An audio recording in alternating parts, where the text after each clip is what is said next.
3800යි. 940. ආරවන් දෙකක් තියෙනවා.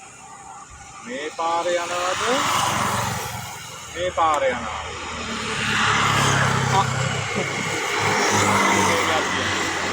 අනුමානයක් නෑ. ඉතරට කවුරු හරි යන්නේ. යන්න ඕන තැන. යන්න ඕන.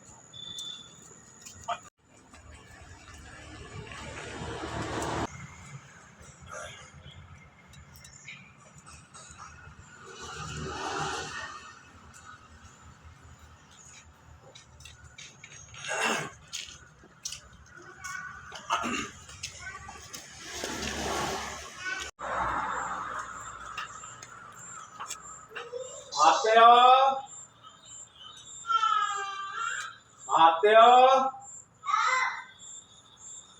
නෝනා කවුරු වන්නේ දරුවෙක් නම් කතා කරනවා ඇහෙනවා.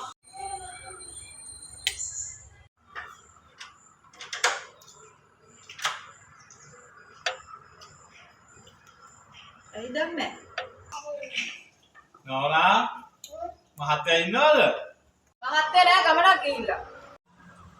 නෝනාලා මේ මහත්තයා රට ගියේ මේ ඔව් අපේ මහත්තයා තමයි. ඇයි? නෝනා මහත්තයා රටේ ඉන්න කාලේ නේද මේ ගෙයි හැදුවේ? ඔව් කොහොමද එයා දන්නේ?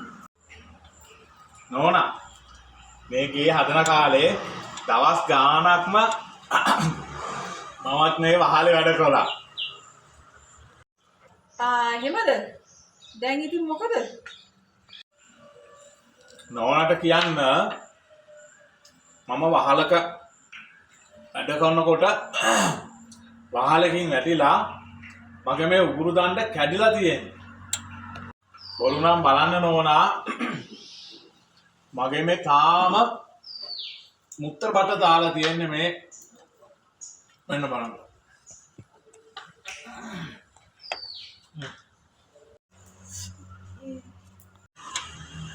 නෝනා මේ උගුරට ප්ලාස්ටික් බටයක් දාලා තියෙන්නේ.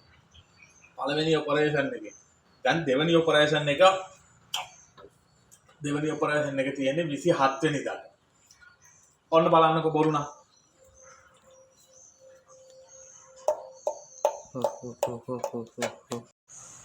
අයියෝ. හරි මොකද දැන් මෙහෙ ආවේ? අනේ නෝනා තා රුපියල් 5000ක් විතර අඩුයි ඔපරේෂන් එකට. හැමෝගෙම ඉල්ලන්නත් බෑ. මහත්යවත් ඇති කියලා හිතලා තමයි මෙහෙට ආවේ. පුතේ මෙහෙට එන්න ඔය තාත්තගේ පර්ස් එක අතරන් දෙන්න. පවුනේ අර මිනිස්සයා ඉතින් පව්. අපි සාදි දෙමු තාත්තට පොන්සි.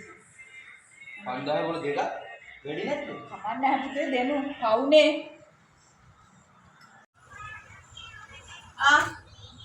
මෙතන රුපියල් 10000ක් තියෙනවා. ඔයා මේක අරගෙන දෙහෙත් ගන්නකො. බුදු බවත් නෝනා. හරි. මම යන්න නෝනා. කැම ටිකක් කාලේ යනවද? නෑ එපා නෝනා එපා.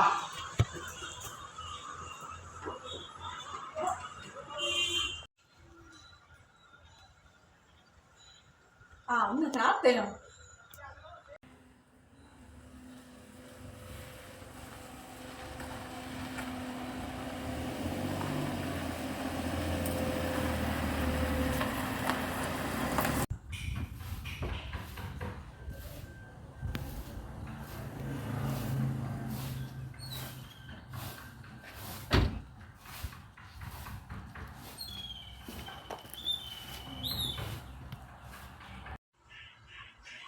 ඒක නෙමෙයි අද මාර වැඩක් වුණානේ. ඒ මොකද්ද? මං ඔයා නිකන් කීයේ ඉඳලා බලාගෙන හිටියේ ඔක කියන්න. එන්නකෝ. ඔයා ඉතින් හැමදාම ඔය ඉතින් මොනවා හරි කියන එකනේ. නෑනේ. මට හරි මහන්සි. ඔයා ඉස්සර වෙලා මට වතුර එකක් ගේන්නකො බොන්න.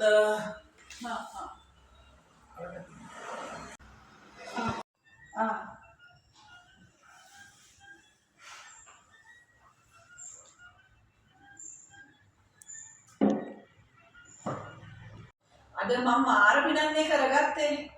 ඒ මොකද්ද? අපේ ගෙදර වැඩටත් ආවලු මේ මිනිස්සු ඔයා රටේ ඉන්න කාලේ.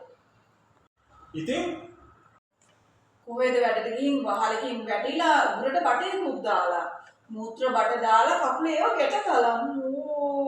මට නම් බලන්නත් බය හිතුණා. මොකක්?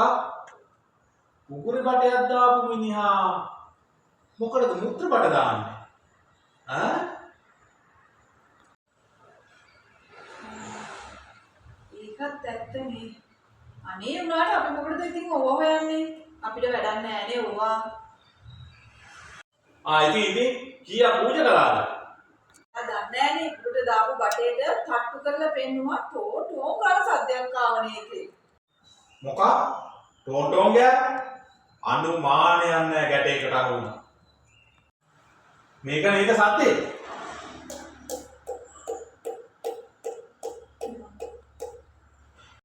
අනේ ඔය සද්දෙම තමයි. කීයක් දුන්නද ඔය මිනිහට? රුපියල් 10000ක් දුන්නා. ඔයාගේ පර්ස් එකෙන්මයි ගත්තේ. මොකක්? මගේ පර්ස් එකෙන්? අයියෝ සල්ලි. බල්ලන්ට ආපනන් දුන්නා කියලා හිතාගන්න ගියා.